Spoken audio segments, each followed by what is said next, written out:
everybody. My name is Brian Patacca. I am originally from a tiny town outside of Cleveland, Ohio. So I'm a Midwestern boy, and now I live in sunny Pasadena, California. If you do hear squawking peacocks in the background, they are not native to Pasadena, but they are wild in Pasadena. So apologies if you hear that. And I am a life and career coach. My niche is really helping actors find representation.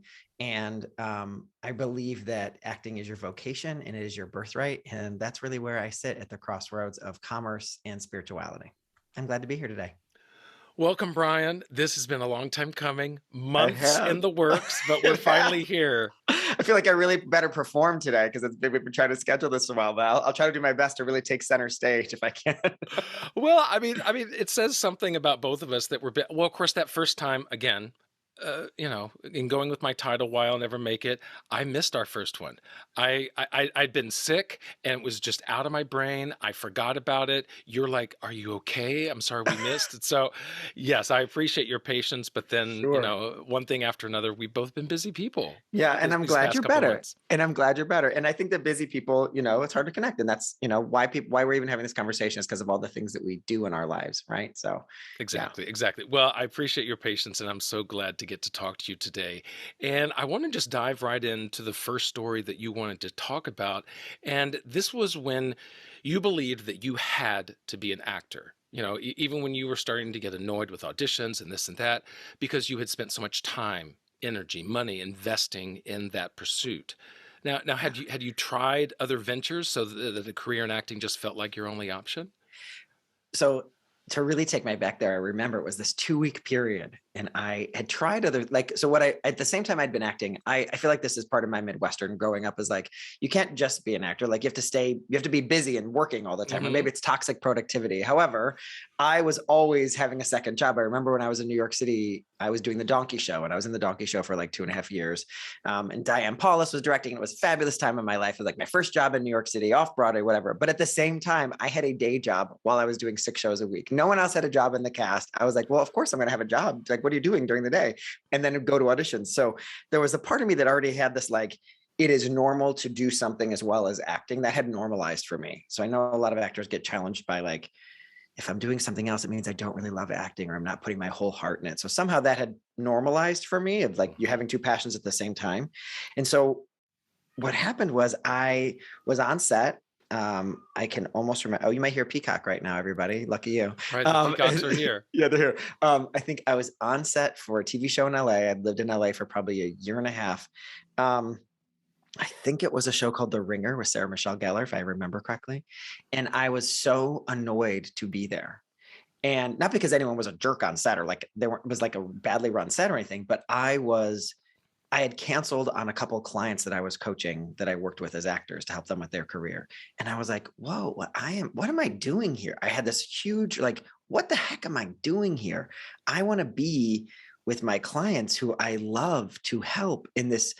Like, I got this like shock in my system, like, oh my gosh, what if that's what all this has led to? What if all this acting is me being able to be better at helping actors? And I was like, no. This is just a thing. It's going to be the side job. It continues to be the side job. You're meant to be an actor. So the voices came rushing. And, I went to Northwestern and, I'd gone to school and I'd been training and like all this had led up to this. What about your resume you'd already created? And so I remember I said, because you were still finding enjoyment in the acting, right?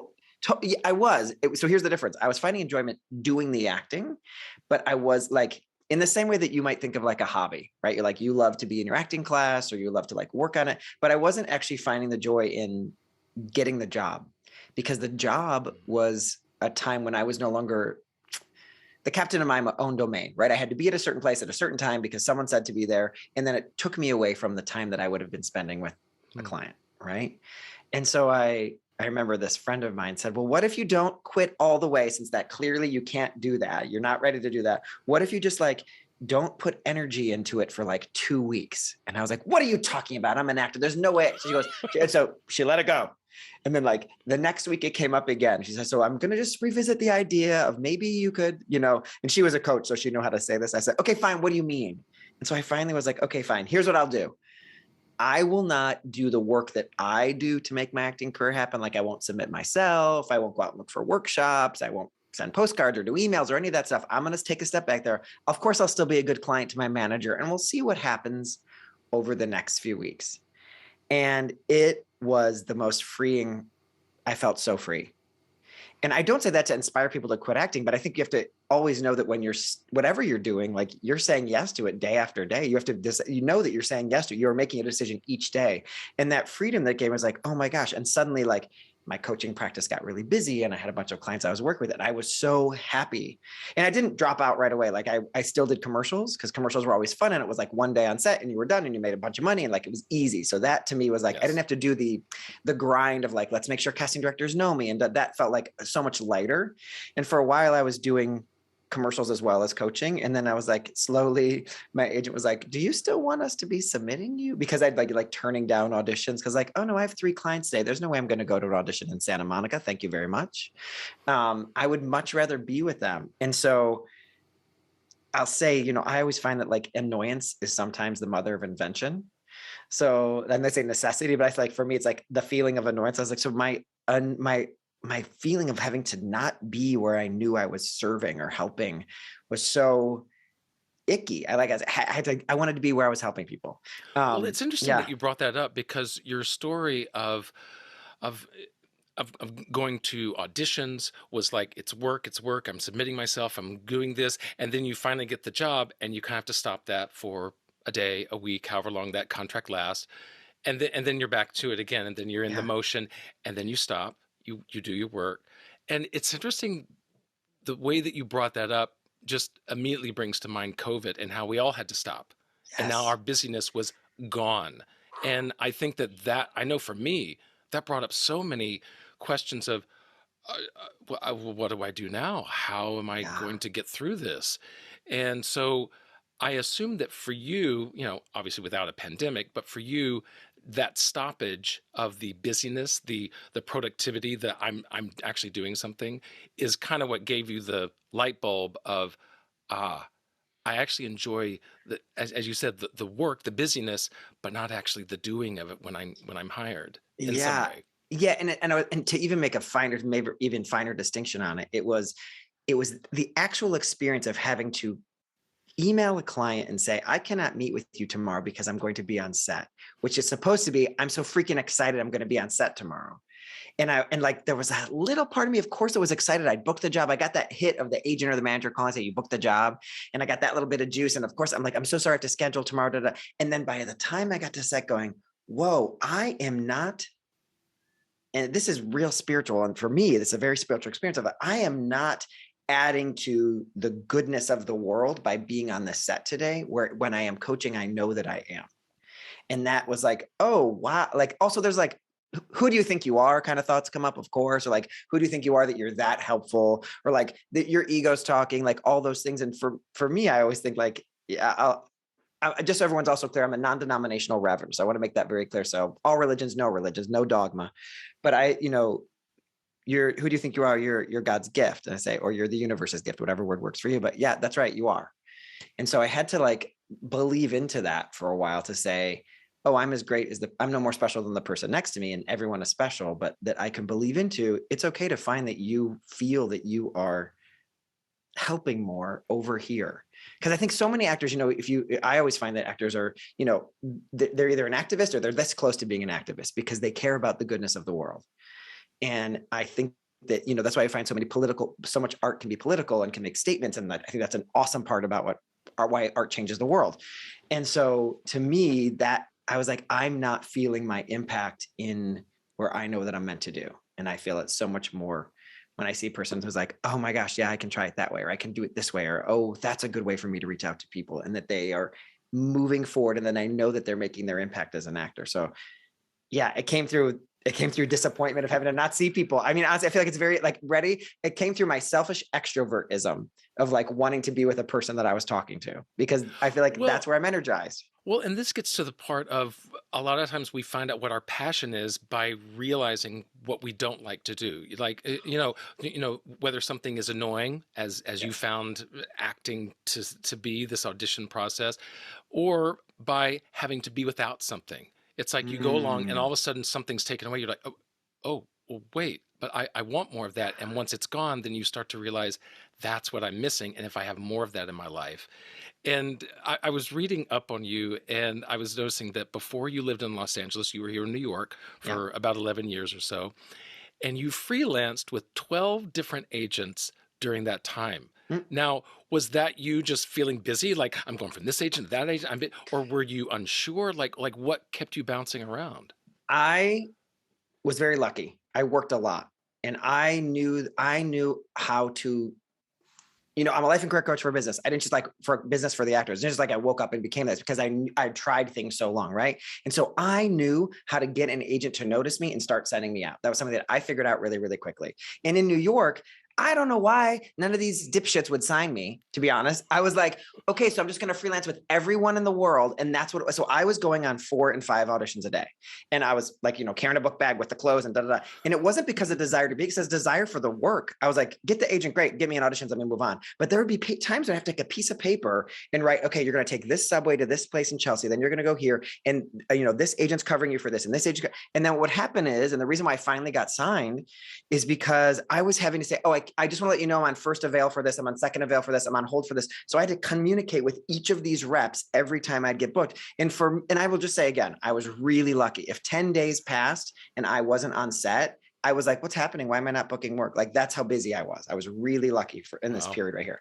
And so that, if you can imagine though, so if that means that's how many bookings were coming through. So think about how many on holds or callbacks were happening where I was having to tell everybody, I'm on first refusal for this. I'm on first refusal. You can't. And so finally one of these agents said, Brian, do you want to come in and just sign? Because I feel like this is a lot. And I was like, thank you. Thank you. Why did Thank you. what needed to happen? So I had bought into the idea of I need to show a track record before an agent will say yes to me. And it Now, worked. now it Yeah. sounds like that sounds like a wonderful problem to have, Oh, to it be so was. busy, Yeah. right? I It's loved it it. sounds like the dream, but at the same time, was it exhausting? Oh no, I freaking loved it. I loved it because I'd be going to it. So here's 2 reasons why. One, of course, I was making money because I was booking things. And I think you probably would agree with this, is you get a hit when you go in that room and you did good work, whether you book it or not. And if there is a place where that muscle gets grown better than anywhere else, I believe that is in commercials, because it's not about you. It's like they need somebody older, they need somebody younger. Like, you're able to write off it not being about you so easily in the commercial world. When it comes to larger roles in theater and TV film, it's easier to kind of let in that it's about you a little bit, but that was building that muscle for me. So I was so free in any theatrical auditions I was getting because of that. So I loved that hit that I would get. I love seeing the same guys there. There also was a little bit of a thrill of like, this is probably some weird internalized homophobia where like there would be all straight guys and me, and I would book the job. And I feel like I pulled one over on them Hmm. because I was passing or something, which is probably some real sick internalized homophobia. But it also was a good way of getting back at this people in 7th grade who made fun of me. So too bad for you. I would just say that, right? But it was a total thrill. Now, I will say the moment that I was like, oh no, I need to move to LA was one of those days when I had 4 auditions, carrying a book bag, and there was snow on the ground. And I was like, why am I doing all this work so hard here? That was one of the days where I was like, oh, I think I want to entertain LA. But other than that, I freaking loved it. I mean, of course, I was like stopping at my gym to go change into a suit for the next audition and Oh grabbing my a Subway gosh. stand. Like, that was how busy I was. And Well, see, I remember yeah, just having to, and this is back when I lived in Jersey, so I had a long walk to the station, and then I'm in Midtown, so I'm just walking everywhere. But yeah, I remember having to just carry a towel to dampen the sweat off of my furrowed brow from just being so hot. So I had a towel and then an extra t-shirt just in case I started to sweat through it. I mean, so yeah, yeah. it's Oh no, that very annoyed real. me. All that annoyed me. Of course. I mean, I remember walking with a book bag and having hangers hanging off the back of the book bag. Yes, you're nodding your head. You totally know. It was like a dress shirt and a suit jacket and my dress shoes. Totally. Oh, and of course, I wanted to go to the gym at the end of the day. So like I had all like, you would pack the bag for the day, especially if you were coming from Jersey. I can only imagine. Like, I have to have every pair of shoes that I need, every shirt. Yeah, Yeah, I wasn't going totally. back home. Yeah, No, yeah, I had to have no. it all with me. Also, I So think I bring that, but just so a lot of people who move to LA who come from New York kind of still bring that energy of, well, you leave the house once, right? Like, you don't go back home again. And so when you first get to LA, you have this incredible experience of, wait, I can put things in my car. I don't have to carry it. Like, it becomes this whole new experience of like, I don't have to carry everything, which is why I think a lot of actors who come to LA sometimes like, oh no, I like the quality of life here. I'm not schlepping as much sometimes. Yeah, I mean, there's the weather. There's also, yeah, you're in your car, which, yeah, you're in your car for an hour, hour and a half sometimes. Right. But yeah, you do at least have that option of having your mobile home, so to speak, your Right. mobile closet there in your car. So, what was that moment for you when you first began to question if acting was then your right path? It was truly, um, it was truly, I think I'll go back to being on set. I remember I booked for me what was a big job at the time, which was I booked a role on the season finale of Newsroom, I think season two. And Aaron Sorkin was there and Alan Poole. And like, it was a really exciting, and there was walking and talking and like totally fun. And I was like, oh my gosh, that was, and like booking it was a big deal and getting the audition was a big deal. All the pieces of it felt really big to me. And then doing the job and going like, oh, okay, that's what it is. I guess that's as big as it gets to feel. And I was like, I nope, this is this there I this there's more for me to do. There's more for me to do. So it was both a combination of canceling on clients to have to be on set, and then the experience of doing the job and going, oh no, there's got to be more. There's got to be more like cycle. I mean, there's something selfish about it in some way. I think it also so selfish and not selfish in that you're listening to what the universe is calling you toward, because it's saying, oh, you're not feeling that cycle of when you put energy in, you are also affecting people. And that just wasn't doing it for me. I mean, let's pretend I'd stayed in New York and continued to do theater. Maybe I would have felt it there and it may have gone a different way, but that's Because there not, is a different yeah, aspect of yeah, live versus on camera, sure. totally. Yeah, totally. Yeah. So then in leaving acting behind, did you feel like you had failed or that you were Oh, giving hell up? no. Hell no. I felt like not at all. I felt like, oh my gosh, what a gift I felt gifted by new understanding.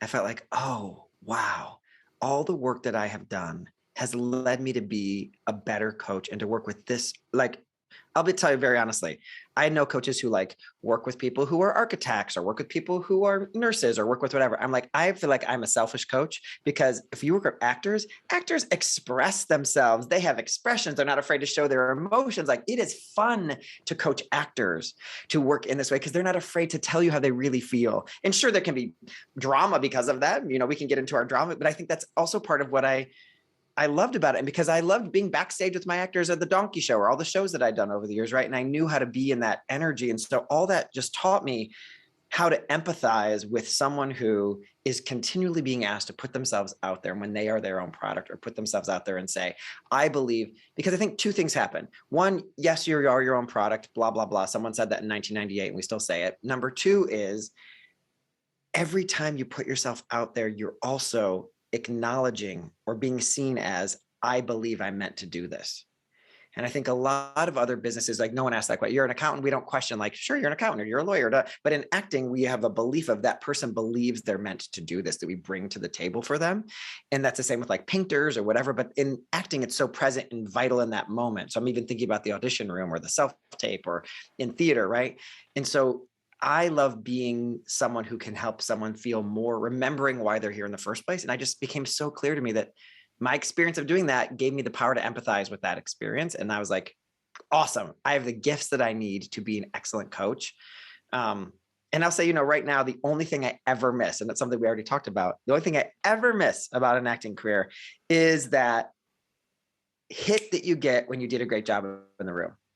That little hit of like, oh, I freaking slayed that. If they don't book me, it does not matter because that was awesome. And that is not actually anything to do with being a good actor. That is like competitive CrossFit stuff. That is like, that is like, right. That, and I'll say there are actors. I mean, you've probably heard this where someone says, well, I didn't have to audition. So it does. And like it means less to them when they're offered a job than when they have to audition, Mm. because that hit of competitiveness means something to us. And I think we have to take that away, because it's the other side of that, I think, is compare and despair. But that is the only thing that I miss. I can say it's not like I want to go out on a stage or anything like that, which I don't think I'd ever at the moment knew that I'd be able to say, right? I think that came more as I was living into this. That came experientially, I should say. Well, to take a step back, we'll get into your second story. And Right. this is one that I can actually relate to because I also grew up with a single mother. And you say that she struggled to get by, and because of that, that you focused yourself on this idea of making money, being secure, that this is what it meant to be successful, to Yeah. have that behind you. And so I'm guessing that you and or your mother, your brother that you grew up with, that you didn't feel this security or success while you were growing up. Yeah. My mom, I'm watching my accent come out now that I'm saying the word mom and we're talking about Midwest, y'all. Mom. Mom, right? Uh, I don't want to paint the picture that we were, my mother was struggling to get by. And there were the two of us. My dad lived in Philadelphia and we lived in Ohio. And I think that what I took on was the big brother man of the house kind of energy. Like I need to help establish our house and create a foundation, which I don't know if it was healthy or not healthy, right? I can't now I feel like I'm an okay, healthy person. But at the time, I think it made me into be a good student. Um, I became a paper boy at 12 years old. I had a job all the way through high school. And I think it was my way of saying, and I think that because I was watching my mother do this, is I need to learn how to provide for myself because no one else is going to do it. Because my mother wasn't just, my dad was just shoveling money into her bank account so that she could just take care of us. She was having to work to take care. She worked the entire time I was a child, right? And so I think the lesson that I learned was you're going to have to take care of yourself. And so stepping out and saying that I wanted to be an actor was scary. I remember my mom saying, who was totally supportive and believed I could do anything I wanted to do. She goes, I'm just afraid. I think only famous people's kids become actors. I remember her saying that to me. And I was like, well, when Gwyneth Paltrow was the model for who's booking and getting the Academy Award at that time, it's not hard to say there's a lot of Nepo babies out there. I totally get it. Hmm. Um, uh, but she believed in me and I was a good student. But I do think I took that lesson on as you're going to need to cover your ass. You're going to need to take care of yourself. There's some degree of you having to you're going to cover your ass and take care of yourself when you get into the real world. And I think I really took that on. I took that on in a way that I think didn't allow me to, at times, ask for help when I don't want to say normal, but in some other families, you might ask for help. Hey, dad, like college tuition, I need some help, or financial aid, or like that. I had to really like those asking for help in the financial way was really hard for me for quite a while, I would say. Not that I No, always get it anyway, but I think that was like, I think it's hard for anybody, let's be honest. But yeah. but it's interesting you bring that up, and maybe it is the whole single mother aspect. But I too have a hard time asking for help, and learned that from my own mother of taking care of yourself, making sure that you're on top of things, that you're busy, that you're taking care of your family. Yeah, it's having all your ducks in a row, so to speak. Yeah. And as we grow up, though, of course, we try to figure out who we are, how we're separate from our parents. Was there something that you learned, like, okay, mom, I know you do this, but I'm going to You do know, that? that is a lesson that I feel like I'm learning still today. I mean, obviously, my mom and I have a very close relationship because I would say it's just the three of us for quite a bit of our lives. My parents separated when I was 7. So I think the breakaway point for me, or what you're describing is like individuating from my mother's experience and from my experience as I am a son of my mother, is no one in my family had gone to college. No one had gone to university. And so there was a point where my being at the top of my class, I wasn't number one, I was number 9, but being at the top, like being the smart kid who was getting good grades, I was different than my mom and dad. And they made that clear to me in some way or another, that I was doing better at school than they had been. And that I would go to school, started at 7 a.m. I don't know what is happening. Why does school start so early? I was start at 7 a.m. and I would get home at Oof. 11 because of all the extracurricular stuff I'd be doing all day long. Right. And I remember my mom saying, you better take a nap sometime. Sometimes I think my mom is my voice for self-care because I would be like, because I would be going and going and going and loving that I was going and going and going. And I'll just bring in another big piece of this picture is I went to a 3-year high school where there were 2,700 kids and there was one Black person, one Asian person, one Jewish person. We all knew who they were. So diversity was not a thing and gay was certainly not a thing. And so I think my busyness was part of me occupying my time so I didn't look at it. Because if I looked at it, I would be unsafe in this school. I'll also just share, and this is terrible, this high school has had 3 suicides since I left that school, all attributed to someone coming out as gay. So the school's done a lot of work on that since then. But I just think that it was not a safe environment for me to say I'm gay or for me to even accept that about myself. And so I think that combination of, gay shame, trying to understand who I was, like falling in love, weird obsession love with my best friend. My best friend was a girl with her boyfriend, like all that. It was all layered in there of me separating from my mom because it was a noticing of I am different, not just because I'm your son, but I'm different. Like, oh, I'm different than what's around me. And so I think that had a lot to do with my separation from my mom. I don't think there was ever a time when we were distant from each other, but it was something that I was scared. What if she didn't accept me? What if she wasn't going to love her son anymore? So did you have a feeling that these gay feelings were going to hold you back and keep you from being successful? I think it was bigger than that. I think I thought that these gay feelings were going to, you have to remember, like I graduated from high school in 1994. So at this time, there was no Will and Grace. We're just coming out of people being all over the news for people are still dying of AIDS at this time. And we're just coming out of the really big, scariest time. And I thought that being gay was going to destroy my life, not just be successful, that I was going to be a persona non grata. I was going to not be a citizen anymore. I was going to not be seen in any way. And I'm certain that that's why being in the theater and being in speech and debate and those kinds of extracurriculars and getting good grades was a way that I was still being seen. Like I can't get seen. This part of me I have to hide or not look at yet, but I can be seen here. And so I can be seen for getting good grades. I certainly could have turned and been like, I'm going to be a class clown and be a bad kid and got seen that way. That's just not the way the cookie crumbled, right? Cookie crumbled that I had a mom who needed someone to be kind of dad-like to the little brother. So like I stepped into the being the good kid thing. And I'm so grateful that that was my experience. But I think that gay held me back from feeling like I could be a person for a while, for a good while. And that probably led you to be like, well, if I make money, if I'm secure in these other ways, then I can have some control. I'm going to dismiss these feelings or this otherness I'm going through and be a part of society and productive in this other way. Yeah, totally. But I will just before I go say, I don't want to sign completely on that yet. I want to co-sign on half of that. The other thing that was, because I want to say yes, and because I got that from my grades and I really feel like I used high school to distract yourself. Because what happened is literally the third day of college, I called my mom and said, okay, I think I'm gay now. So I got into a different environment. 5 of the 10 guys on my hallway were gay. I was in the fine arts dorm. It was like very safe space. So I really think my whole body was like, we just need to feel like we're safe enough to say this out loud. And I'd already told my mom, like at 16, like I think something's going on. So I didn't know if it was going to hold me back from being successful. But there was some degree of like, I'm going to have to hide. So I think that even my saying, yes, I'm going to school for theater was an act of rebellion in some ways of like, I'm refusing to hide. I'm not going to stay in the closet, literally in the closet or in the closet, like the bigger closet. I'm going to pick something that's going to force me out. And I think I will say that I think going to Northwestern in some ways or getting good grades and going to Northwestern and even being accepted, I did early decision for Northwestern. I think that even that alone kind of in some ways I would say saved my life because there were some dark days in high school. And so knowing that there was going to be a place where I was probably going to be accepted helped.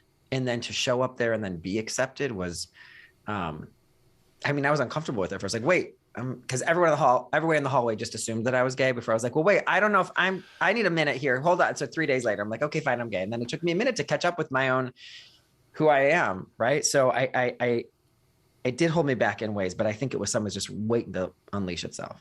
Like here, I'm sounding like I'm the majorette of the Pride Parade. That's what I'm trying to say. But there's a part of me that's like ready to be safe. Right. Well, that leads us perfectly into the third story you wanted to share. And this deals with, what it means to look like or be a coach, because you had this idea that a coach is someone who is professorial, a teacher, which in your mind meant khakis and maybe a cardigan. Yes, totally. You had it down to the costume. Of course, yes. This is what us theater kids do. Of course, the costume. Yes, of course. Of course. Now, where did this idea of what a professional coach was? Where did that come from? the first, when you first, of course I did a little bit of homework to prepare for today, but then as I said, I'd be like, oh my God, I forgot that this is how this came up for me. And so I went to life coach training, like proper training, went to multiple trainings to understand what it is to be a life coach. And I just remember being there, and a majority of the people there are coming from a corporate background, and they're wearing what they're wearing, business casual to work. And I was like, oh, I know what business casual is. I work for auditions all the time and I book those jobs, right? So I know what this wardrobe is. I know what this look is. I know who this person is.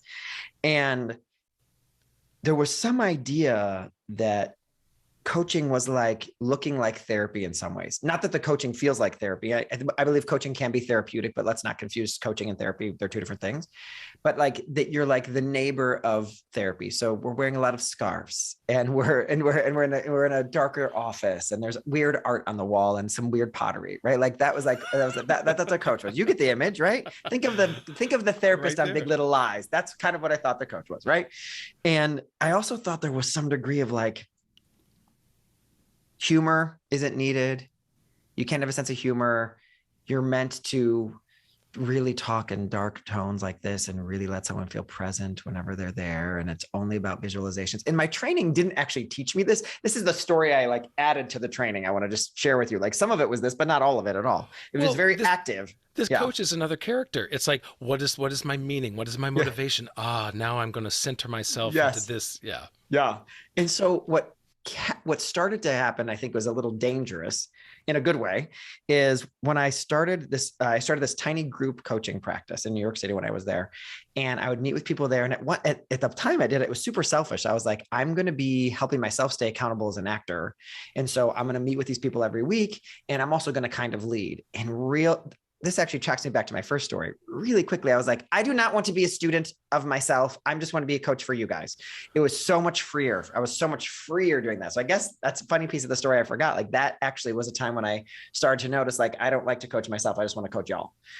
And that part of it in that little tiny room is where I started to notice, like, oh no, I can talk with my normal tone of voice. I can say things that are a little bit scandalous. And I started to understand this thing that I think is what I think makes creative people dangerously take up space in a good way, danger in a good way, which is we have to be willing to believe that everyone's not going to be our fan, and we don't need everyone to be our fan.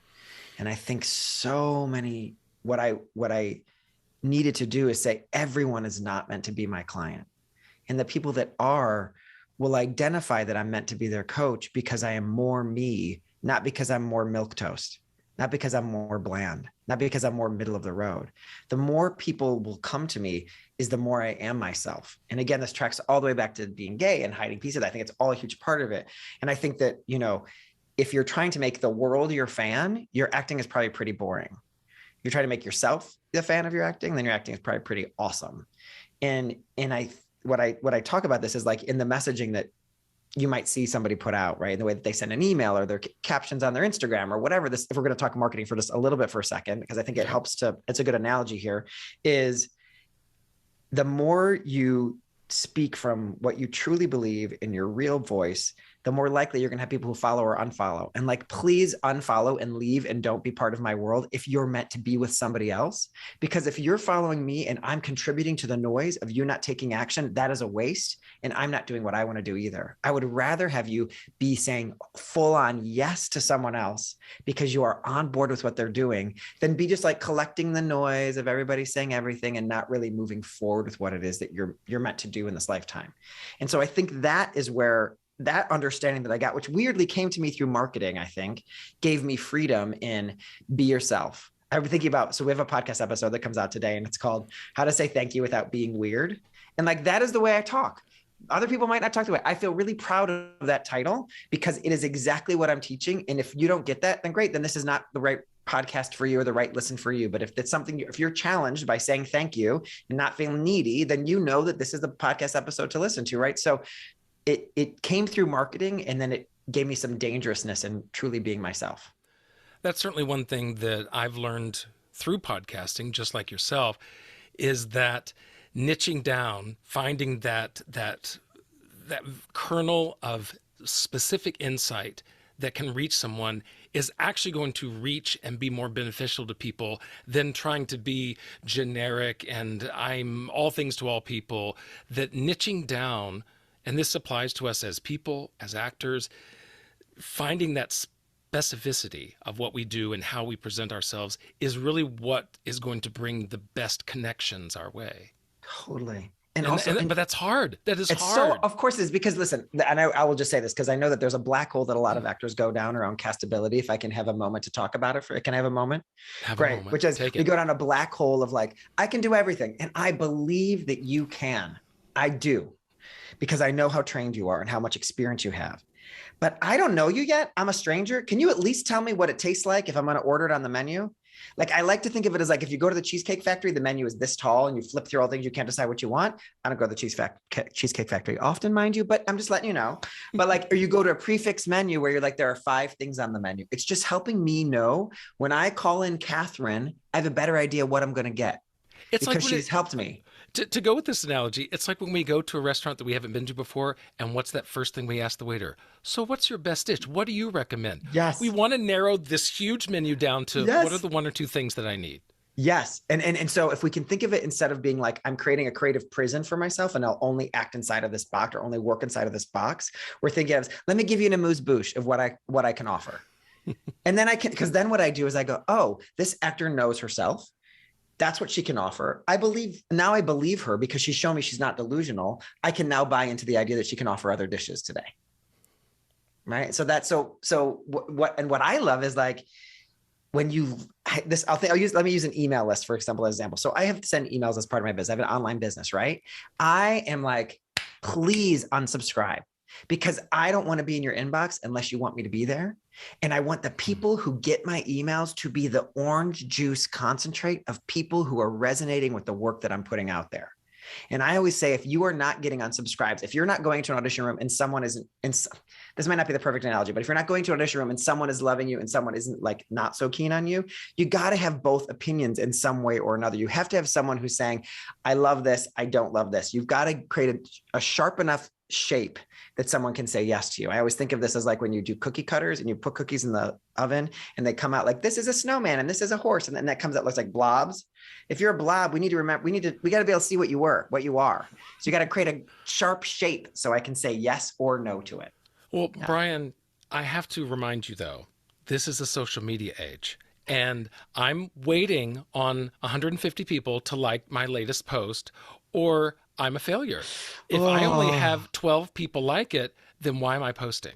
I know. Do you want me to really answer that question? Yeah, yeah. Okay. I mean, because I know that I go through this myself, mostly as a podcaster, not so much in my personal social media, but as a podcaster, I'm trying to market, I'm trying to network, I'm trying to get more listeners. And so when 7 people like this post that I worked on for half an hour, I'm like, what the heck am I doing Oh, then? I mean, and of course, for source, I want to make sure we all can just speak knowledge. There is an algorithm going on that has nothing to do with Oh you, my where there's gosh, like that's strategy working that needs to against go us. right, right. There's strategy that has to help you. So I want to acknowledge that Yep. piece of it.